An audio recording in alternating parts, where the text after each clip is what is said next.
Hey crew, it's Pitt, and I'm back with another Bible study. Today we are going to be diving back into prophecy. We are going to be diving back into the book of Isaiah. But first, if you're new here, if you do not have a clue what is going on, I highly recommend that you start at the beginning. It can be rather difficult to get through it. There's a lot there, but it is worth doing.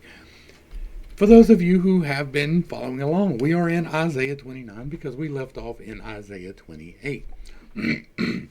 And again, we are going to be dealing with prophecy. Again, we will be dealing with the here and now and well into the future. And we're going to see what the text says. Let's go ahead and dive in.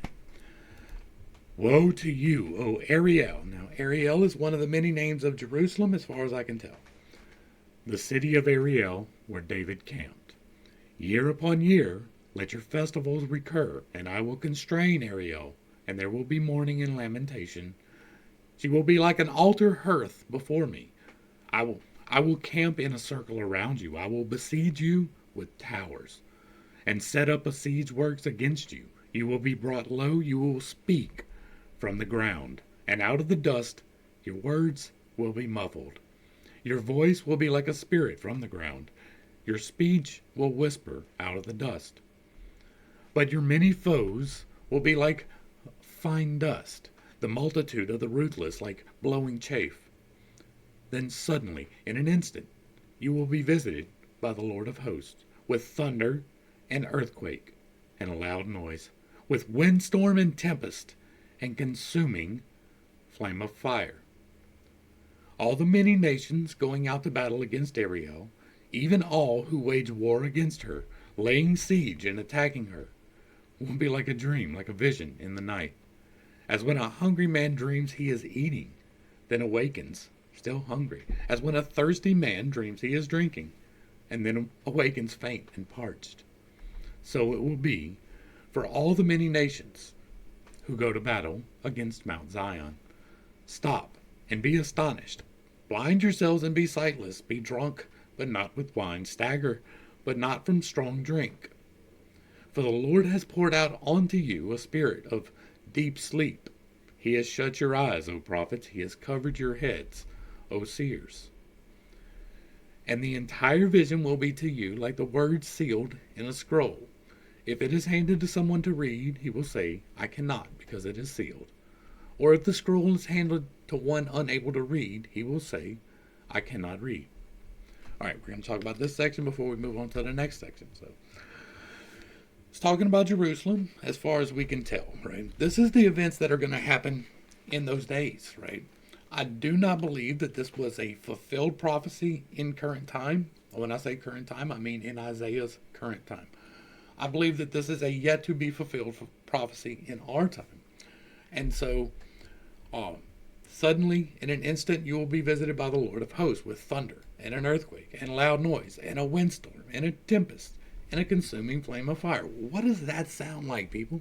If you've been following along, you already know. This sounds like the event that I am expecting to happen. Right? This is another description of the exact same thing as in the 12,000 year disaster cycle. And so this is telling you something in this series that we need to pay attention to. Now, again, prophecy can only be interpreted to your own understanding. And so his understanding was God sitting on a throne in judgment, right? It may be that way, it may not be that way. You should ask for forgiveness and live your life according to his ways as though it is that way. But I personally don't believe that it is God sitting on a throne just waiting for you to die so he can cast you into hell. I really don't believe that that is the point of life, and I've described that in detail.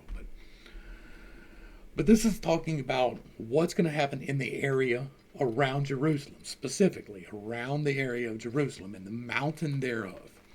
Now, this thunder and earthquake and loud noise and windstorm and tempest and consuming flames of fire, that is all worldwide. But the whole of the prophecy, like that is tying it into what is going on worldwide, right? We've already seen that these events are going to happen on a worldwide scale.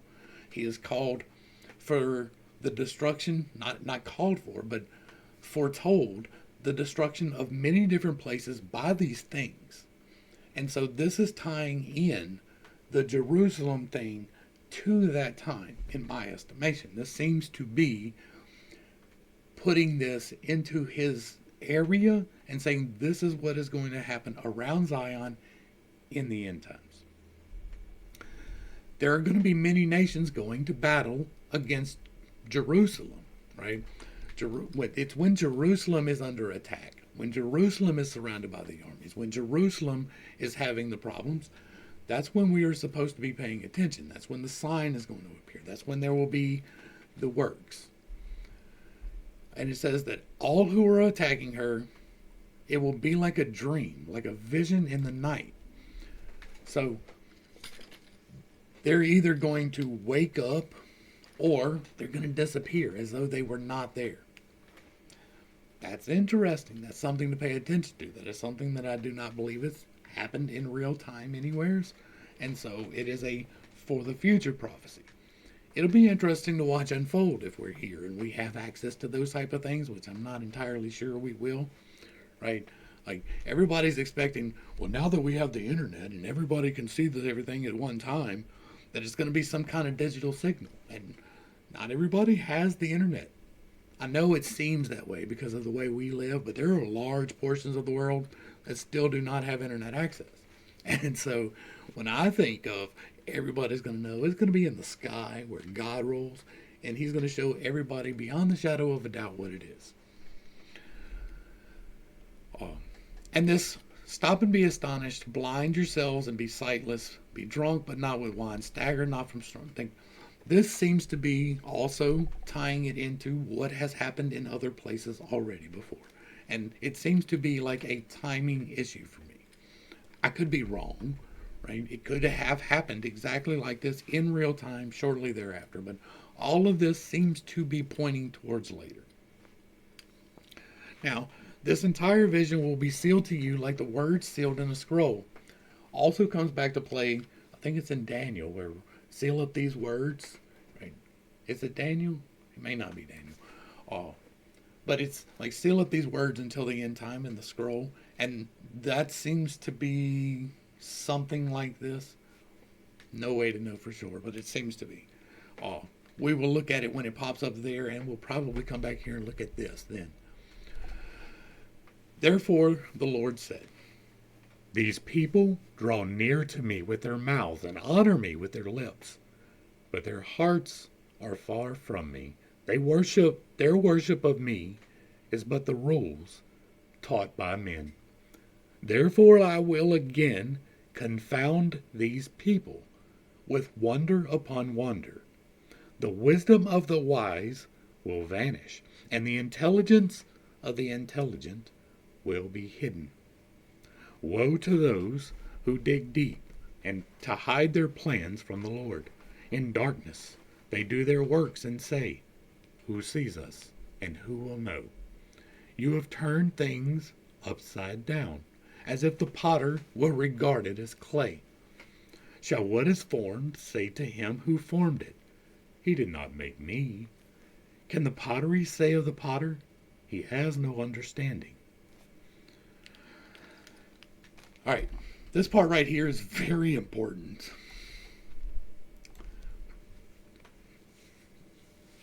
This is, again, despite the best efforts of man, the will of God being exposed to you. This is, again, telling you that the rules of men are for the men, not for God. It is to lead you in the right way. The whole point of all the commandments was to lead you in the right way. Now, if you follow them correctly, you're probably going to be all right. But if you get into the minutia and you start following some of the minutia of the law that was put down, you're not going to be all right. You're not. If you start beating people over the head for picking up sticks on a Sunday or a Saturday, you're not going to be all right. So the minutia of the law is what he is talking about right here. The little bitty things that we get tied up in and fight with each other in. Oh, you're gay? God hates you. Huh. That kick you in the guts? Well, guess what? God does not hate gay people. We've talked about this extensively, and I understand that you believe that makes me a heretic, but I stand on God, not on doctrine. And so I have seen in here things that you do not, reading the same thing. Go back and look. These rules, this worship of me by the rules of men, is what is falling away. It is part of what I am doing here. Those rules go away. There is but one law. Love the Lord your God with all of your heart, soul, and mind. And there's an addendum to that. Love your neighbor as though he was yourself. Okay? That is an addendum to that, because if you are loving God, then you're already loving your neighbor. But it's a slight extension that doesn't harm anything, in the way that some of the minutiae does harm things. And we have been given a command: go forth, subdue the earth, be stewards thereof, and shed no blood of man. That is, again, the exact same thing. Go forth and do that which you are supposed to do. Take care of the earth and be a steward of it. But it is yours to subdue and to accomplish things. Create your farm. Create your business. Do what you want to do, but do something with your life. Go forth and subdue the earth. But be a steward thereof. Make sure you're doing it in accordance with God's will. And that will is love the Lord your God with all of your heart, soul, and mind, and love your neighbor as yourself. And if you are in accordance with that, you are doing the law. It is not ever going to be an absolute. You will never be in absolute accord with that. You can try really, really hard, and you're still going to fail, but that's okay. That's where the grace comes in. You have to ask for forgiveness, but God gives you grace freely. Nobody had to die for it, and it tells you that repeatedly in this book. And this is one of those things where it's telling you that. The wisdom of the wise will vanish, and the intelligence of the intelligent will be hidden. All of these works of man that we have around us will be gone. We will be confounded once again. But the works where these people are building these waterproof bunkers in these mountains, that's going to be a bad idea. We'll get to that, but this is part of that. Those who dig deep to hide their plans from the Lord. There are tunnel systems under the entirety, almost, of the North American continent. There are tunnel systems run by your government with bunkers built in them. They're waterproof because they're expecting a flood. They're not telling you that because they don't necessarily want you in there. They're going to take the people that they find to be the ones they want there. They think it's going to work, and it's not going to work. I would not go into an underground bunker if I was you. I'm just saying. And in darkness they do their works and say, who sees us? In a very short time, will not Lebanon become an orchard, and the orchard seem like a forest? On that day the deaf will hear the words of the scroll, and out of the deep darkness the eyes of the blind will see. The humble will increase their joy in the Lord, and the poor among men will rejoice in the Holy One. For the ruthless will vanish, the mockers will disappear, and all who look for evil will be cut down. Those who indict a man with a word, who ensnare the mediator at the gate, and who, with false charges, deprive the innocent of justice. You may not politically align with me, but there is a man being politically persecuted by the powers that be. They have indicted a man with a word for a crime that doesn't even exist, for an incident that did not even happen. They have ensnared the mediators at the gates. They have arrested the lawyers for doing lawyer things. And with false charges deprive the innocent of justice. We have people today who are still sitting in solitary confinement for an event that happened in January several years ago.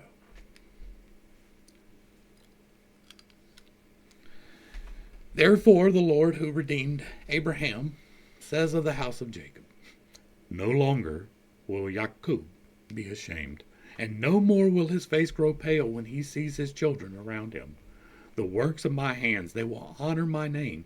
They will sanctify the Holy One of Jacob, and they will stand in awe of the God of Israel.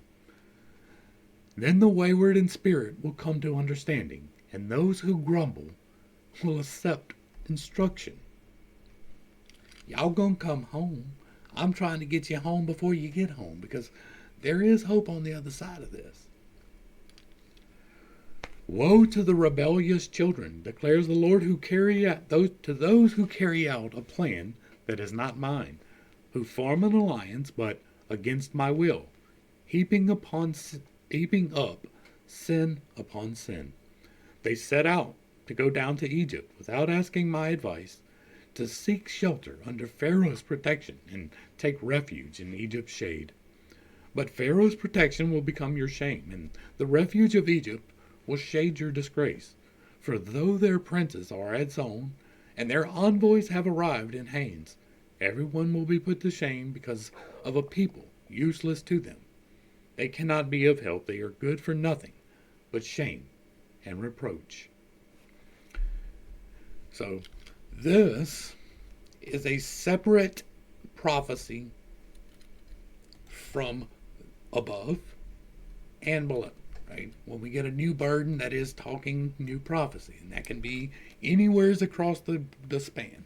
We're going to assume in good faith that it was given in correlation, right, in the timeline chronologically when he saw them, but that doesn't mean that it was necessarily going to fall out right behind this treaty. We would have this from the, right, each one of these are really a little separate prophecies spread out over like 60 years. So it's important to keep that in mind when we have an interruption like this, that it's a whole separate section. So this particular part right here, 1 through 5, appear to be a real-time, in Isaiah's time, prophecy. Because this one does happen, right? They do go to the protection of Egypt. Now, it could be further in the future. It could be tied into that. But it doesn't have to be, and it's not necessarily. It probably was an independent one that was given because this treaty does happen, right? They do strike a treaty. But the end times treaty that has been mentioned, that's of God's will. And that's a whole separate treaty than the one that is being mentioned here. This is the one that they strike right before Hezekiah, when, or during Hezekiah, whenever the army comes up to go to Assyria, and then, like, it's during that whole situation. They do make a treaty with Pharaoh for protection from the Assyrians, but it doesn't work, right? This is the burden against the beasts of the Negev. Now, the Negev desert is directly south of the Dead Sea, and it kind of goes out in a little triangle type. Though the land of hardship, through a land of hardship and distress, of lioness and lion, of viper and flying serpent, they carry their wealth on the backs of donkeys, and their treasures on the humps of camels, to a people of no profit to them.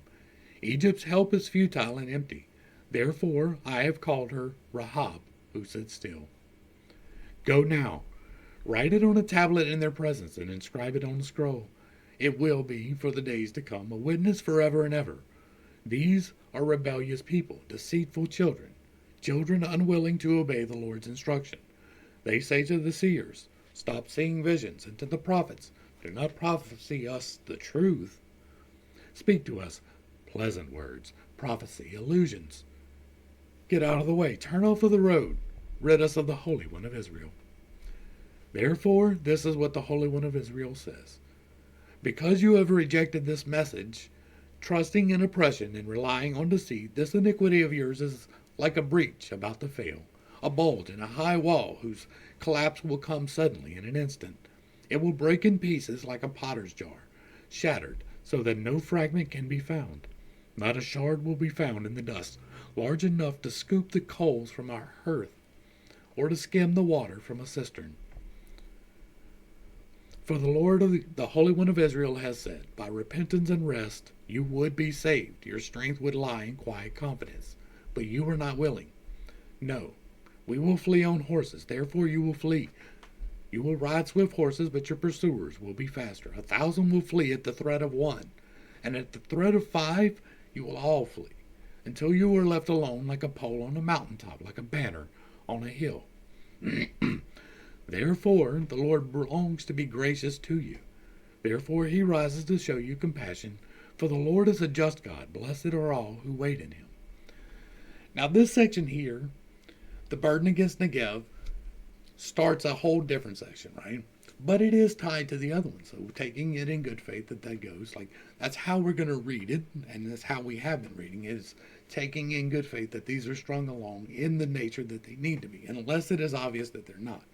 Like, and by that I mean the nature when they need to be is when he had the actual vision, not when it was necessarily applicable, because some of these are forward in time and some of these are current in time, but they're intermixed without a whole lot of distinction between them most of the time. When it says this is a burden, that generally means it's a new section. But like when it goes, therefore, I'm not going to assume that's a new section. And when it continues into a for the Lord says, I'm not going to assume that either. But when it gets down here and it says, O people who dwell in Jerusalem, this is a whole different meter. This is a whole different tempo. And maybe it is a different point in time. We'll read it and see. But that's one of the ways that I read it that I want to point out to y'all on how I go about it. I try to be consistent in it, but that doesn't mean I am. Right? O people in Zion who dwell in Jerusalem, you will weep no more. He will surely be gracious when you cry for help. When he hears, he will answer you. The Lord will give you the bread of adversity and the water of affliction, but your teacher will no longer hide himself. With your own eyes you will see him. And whether you turn to the right or to the left, your ears will hear this command behind you. This is the way, walk in it. So you will desecrate your silver-plated idols and your gold-plated images. You will throw them away like minstrel cloths, saying to them, be gone.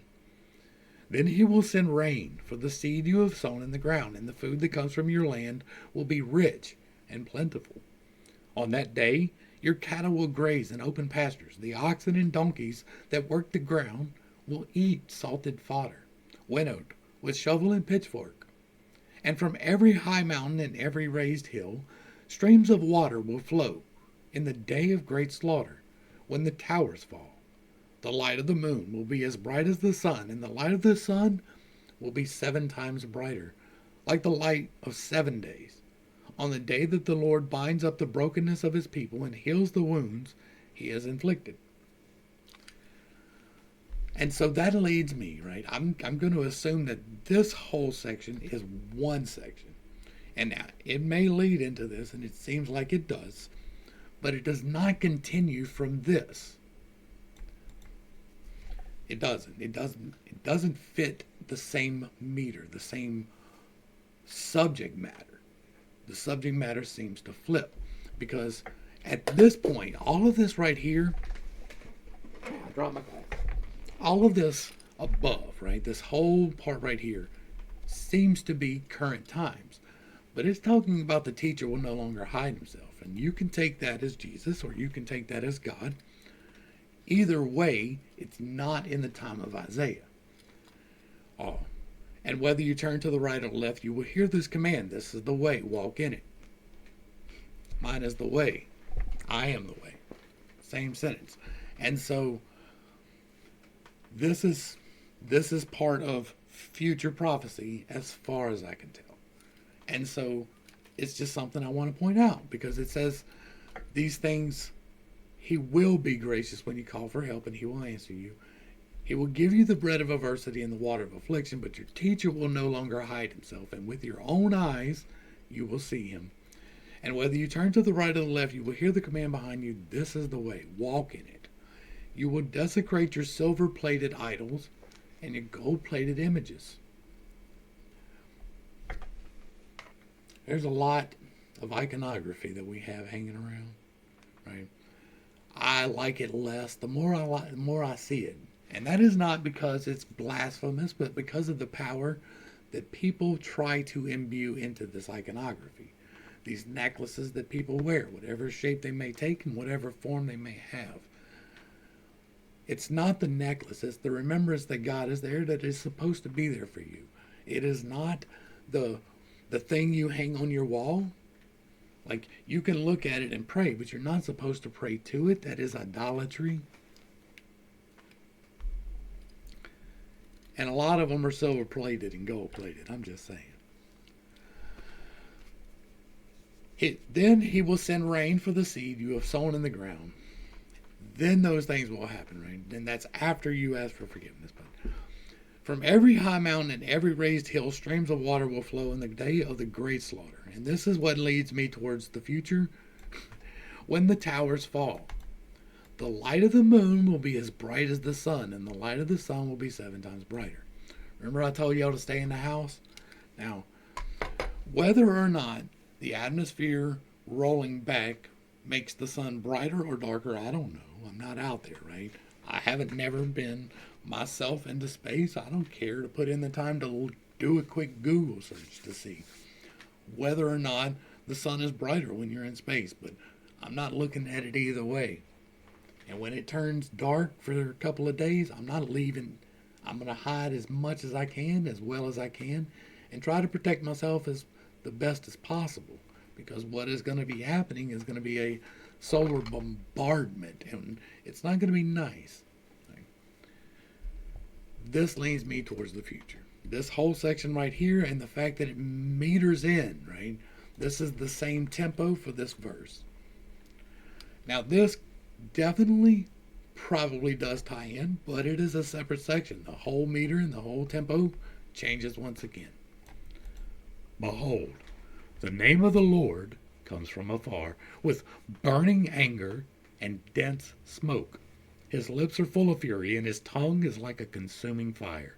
His breath is like a rushing torrent that rises to the neck. He comes to sift the nations in a sieve of destruction. He bridles the jaws of the people to lead them astray. You will sing as on the night of a holy festival, and your hearts will rejoice like one who walks to the music of a flute, going up the mountain of the Lord, to the rock of Israel.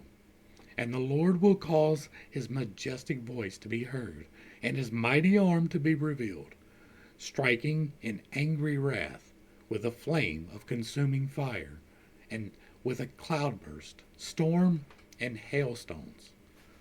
For Assyria will be shattered at the voice of the Lord. He will strike them with his scepter, and with every stroke of the rod of punishment that the Lord brings down on them, the tambourines and lyres will sound, as he battles with weapons brandished. For Topheth has been long prepared, and has been made ready for the king. Its funeral pyre is deep and wide, with plenty of fire and wood. The breath of the Lord, like a torrent of burning sulfur, sets it ablaze. And so again, this is me looking to the future, right?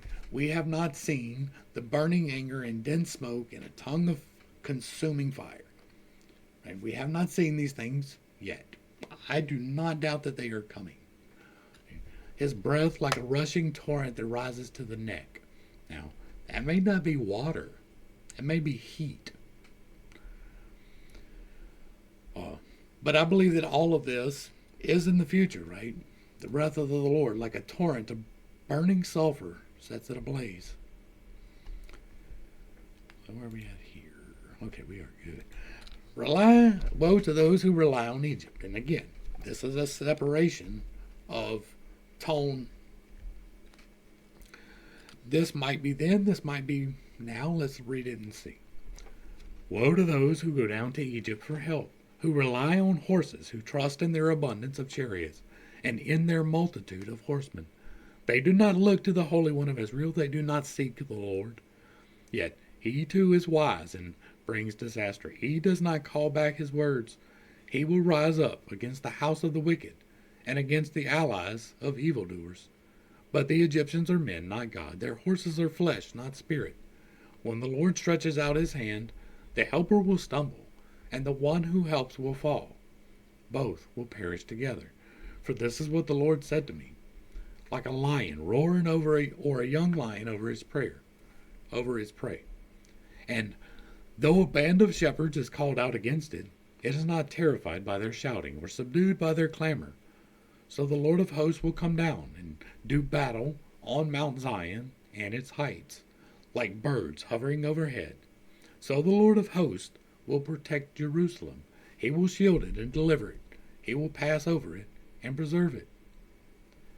Return to the one whom you have so blatantly rebelled, O children of Israel. For on that day every one of you will reject the idols of silver and gold that your own hands have so sinfully made. Now, again, this appears to be a breakup. It may not be, but this could be separated, right? It appears to be the same because it is both talking about Assyria, but they might have just inserted it because they were both talking about Assyria. And so, we don't know. But this could be now, real time Isaiah. This could be way in the future when the destruction is coming and people are like, we're going to go to Egypt for help. That is possible, right? When Jerusalem is surrounded, instead of going to God and to the mountain where they're told to go, flee ye to the mountain. Instead of doing that, they go to Egypt for assistance. Now, that seems to be what happened then, not necessarily now, but it could be either way. The alliance with the Egyptians did fail, so you have to keep in mind that that could be then. But this part right here makes me think forward, right? Because on that day, every one of you will reject the idols of silver and gold that your own hands have sinfully made. Again, leads me towards that, right? Then Assyria will fall, but not by the sword of man. A sword will devour them, but not one made by mortals. They will flee before the sword, and their young men will be put to forced labor. Their rock will pass away for fear, and their princes will panic at the sight of the battle standard, declares the Lord, whose fire is in Zion, whose furnace is in Jerusalem. That makes me think forward, right? This makes me think that the whole, like from 6 down, is a separate, right? It could be the same, but it feels different. That is purely speculation. That is just me in my conspiratorial mind. It is entirely possible that this is related, but this section feels like it's different. It feels like this is a yet to come, whereas this is a happened in Isaiah's time. A righteous king. Behold, a king will reign in righteousness, and princes will rule with justice. Each will be like a shelter from the wind, a refuge from the storm, like streams of water in a dry land, like the shadow of a great rock in an arid land. Then the eyes of those who see will no longer be closed, and the ears of those who hear will listen. The mind of the rash will know and understand, and the stammering tongue will speak clearly and fluently. No longer will a fool be called noble, nor a scoundrel be respected. For a fool speaks foolishness, his mind plots iniquity, he practices ungodliness, and speaks falsely about the Lord.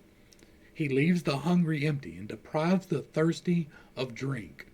The weapons of the scoundrel are destructive. He hatches plots to destroy the poor with lies, even when the plea of the needy is just. But a noble man makes honorable plans. He stands up for worthy causes. This leads me towards future because this has never happened, right? This has never been a thing on the planet. They have strived for it. I'm sure there has been at least one who attempted very much so, right? But nobody ever can reign in complete righteousness. You will never have all of the information, and sometimes you will make decisions based upon wrong information or missing information. And so you cannot ever even do this in real life. It has never happened before. Now, it can happen in a whole different type of world, right? God can absolutely make it happen, but that leads me towards the future, the millennium to come, not the one we are in. And again, like, the fool will no longer be called noble, or the scoundrel be respected. That is definitely not today. But a fool does speak foolishness. His mind plots iniquity. He practices ungodliness and speaks falsely about the Lord. That is everywhere today. He leaves the hungry empty and deprives the thirsty of drink. Yep. The weapons are destructive. He hatches plots to destroy the poor with lies. And if that is not true today, nothing is. The poor today, of which I am just like on the very top edge of, right? I am not middle class even. Like, we are lower middle class where I'm at with me. And so the people who are below me in economic level, not in personal level, are almost entirely consumed with lies. Almost entirely. And as low as I am on that totem pole, I am still above quite a lot of people on that totem pole. Right? That's the economic totem pole specifically. And so that's a thing. Like, the hatches plots to destroy the lie with lies. That is literally how most people live. Most people have no clue of the degree of lies that rule their lives. Stand up, you complacent women. Listen to me. Give ear to my word, you overconfident daughters. In little more than a year you will tremble, O secure ones, for the grape harvest will fail, and the fruit harvest will not arrive. Shudder, you ladies of leisure. Tremble, you daughters of complacency. Strip yourselves bare and put sackcloth around your waists. Beat your breasts for the pleasant fields, for the fruitful vines, and for the land of my people, overgrown with thorns and briars, even for every house of merriment in this city of revelry. For the palace will be forsaken, the busy city abandoned, the hill and the watchtower will become caves forever, the delight of wild donkeys and a pasture for flocks, until the Spirit is poured out upon us from on high. Then the desert will be an orchard, and the orchard will seem like a forest. Then justice will inhabit the wilderness, and righteousness will dwell in the fertile field. The work of righteousness will be peace. The service of righteousness will be quiet confidence forever. Then my people will dwell in a peaceful place, in safe and secure places of rest. But hail will level the forest, and the city will sink to the depths. Blessed are those who sow beside abundant waters, who let the ox and donkey range freely. Now, this is an interesting one here, because this is probably another separation, right? It's definitely addressing different people, because up here it is talking about a righteous king who will come forward, and it seems to be well into the future. But this right here, stand up complacent women, in little more than a year is pretty daggum specific, right? That means then if there's no event listed, and there's not for this part, I mean, you can talk about this one, but this has not happened. So it could be that when this happens and there is a king who reigns in righteousness and truth, then it's a year from then that this will happen, but that doesn't make sense because the king's already taken place. So this appears to be one of those separations. And it doesn't appear to take up the whole thing, because there is some inconsistency problems. Right? In a little more than a year you will tremble. This could have been given right before the captivity by Babylon, before Babylon comes in and drags off the remnant of Judah. That could be it. But it doesn't have to be, right? And so we don't know. But it says the palace will be forsaken and the busy city abandoned. Okay. But then it says the hill and the watchtower will become caves forever. Well, forever is an awful long time. And it turns out that a remnant does return to Judah. Now, whether that is a legitimate return to the land is highly up for debate, because they come as vassals of the kingdom. But that takes away the forever, because they go back to the city. The busy city abandoned is not abandoned forever. Not in real time. It could be in the future. But that's a whole different feel than a year from now. So this is a weird one. You have to use your discernment on it. I tend to feel like maybe this was tied into the sign that we were given higher above. And they threw this down here because it felt like a good fit. I'm trying to take the whole thing as though it is done in chronological order. And it could be that it is, and people just did this in bad faith or in good faith. It could be a bad faith edition. It could be a whole possibility of things. I try to lean towards the good faith as much as I can. But some of this does seem to be towards the future, right? And if it is, as I believe, towards the future, until the Spirit is poured out upon us from on high, this makes me lean towards the future. This is one of those in those days type of situations. When the Spirit is poured out from on high is not real-time Isaiah, right? It could be taken for real-time Acts. Or it could be in the future yet to come. But it is not real-time Isaiah. It is not within a year. It is not at all in close proximity to that. And so this leans me towards there is a sign left out in the beginning of this stand-up where this should have been attached to something else where there was a sign. I could be completely wrong. I fully acknowledge that. But when that happens, right, when we get the Spirit poured out to us from on high, then the desert will be an orchard, and the orchard will seem like a forest. There are extreme measures of reclamation of the desert going on right now in the Negev and in the Moab and various other deserts around the world. And all of those are but a shadow of what this is talking about. This is talking about the deserts themselves turning into forests, right? And the forests will be dealt with in a minute, but being overrun, right? The hail will level the forest and the city will sink to the depths. The justice will inhabit the wilderness and righteousness will dwell in the fertile field. This all leans me towards future. We do not have, even though there is significant advancements in the reclamation of deserts, I think that after the shift there will be a climatic change, obviously, and that the climatic change will lead to this. That is, again, here, right? That is me speaking to you what I believe will happen. You do not ever need to take that as gospel. Figure it out. Read it for yourself. Go back to the sources where I talk about it. This part right here, I also think is important, right? We are told to run. When we see the signs, we are told to go to the mountain or to the wilderness, right? Now, that was specifically Mount Zion, and the wilderness was the Negev and farther down.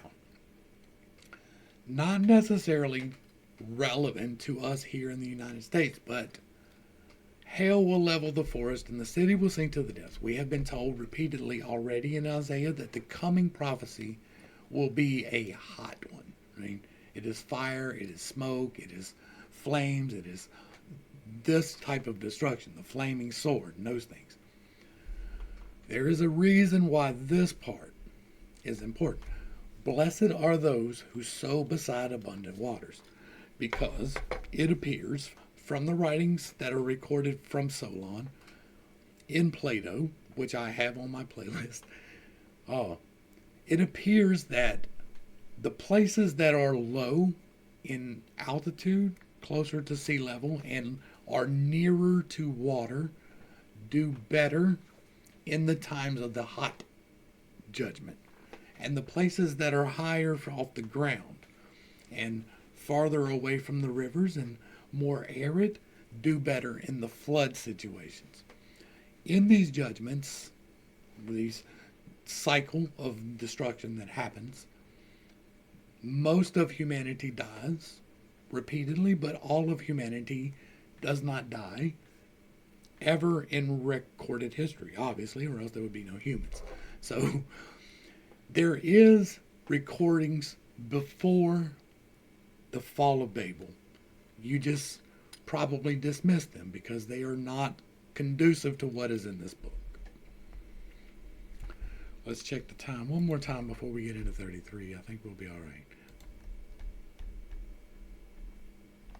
You know what? We are going to wait and do 33 up to 40 next time because this is a good place to stop. We're getting a little bit long on time. We've talked about a lot of issues, and there's a lot to dig into in this next section. So hopefully I brought a little bit of enlightenment and not too much confusion to a very complicated topic. I know that I hold some very unconventional beliefs. I do have reasons for them, and I know that in expressing my beliefs, I tend to step on toes. It is never intentional. I am merely delivering the information, and I don't apologize for it, but I don't really mean to do it, right? I have to say what I have to say because he told me to say it, and that's just all there is to it. The important thing to remember in every one of these Bible studies that I am doing is that you have never needed intervention for you to be able to have access to God. You never had to kill a goat. You never had to kill a cow. And you definitely never had to kill a human. You never had to be covered in any bodily fluid. The only thing that was ever required from you, the only sacrifice that you ever had to make for forgiveness was your sin. You sacrifice your sin to God himself. You go to him with something like this and you say, "Dear Heavenly Father, I come to you as a sinner and I ask for forgiveness for my sins. I ask you to change my life into one that you want it to be." And if you said that and you meant that, then it is done. He will change your life. You have to allow that. You have to seek that. You have to surrender to that. You have to decide that God himself is going to be your guiding decision. You don't need an intermediary. Some people do, right? That is why we had one. But it was never a necessary thing. The only thing ever necessary for you to be forgiven, for you to turn to God. It is repeated in this book many times, despite the best efforts of man to bury it in the minutia, right? The little bitty tiny arguments that we have in the law. You cannot walk more than 5 miles on the Sabbath. You cannot pick up sticks on the Sabbath. You cannot have sex before marriage. There's a lot of things in there that God will tell you whether or not it's a sin. He will put it on your heart. If you are truly seeking his face and you try to steal from somebody, he will let you know. I guarantee it. If you said what I just did, right? And if you meant that and you try to do wrong, he will correct you. It will happen. You will know. There will be no more doubt whether or not it is correct. And when he is ready to work on whatever sin you have in your life, he will. And until that time, it ain't got nothing to do with me. I don't believe that homosexuality is a sin. I don't. I believe that if it is a sin, then God will work on it in the people who practice it. It has got nothing to do with me. He is not going to judge me on your sin. I will show you his love in every way possible. And if he writes it on your heart that you are sinning, then he will correct your sin, not me. I am here to show you that God loves you without exception and with no required sacrifice other than your willing heart. It is all he has ever wanted from you. And he tells you that repeatedly.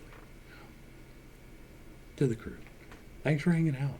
I appreciate every single minute that you were here with me, and I am praying for you every single day. Until next time, I love you. God loves you, and you are perfect, whole, and complete just the way that you are. This has been Pit State. Peace.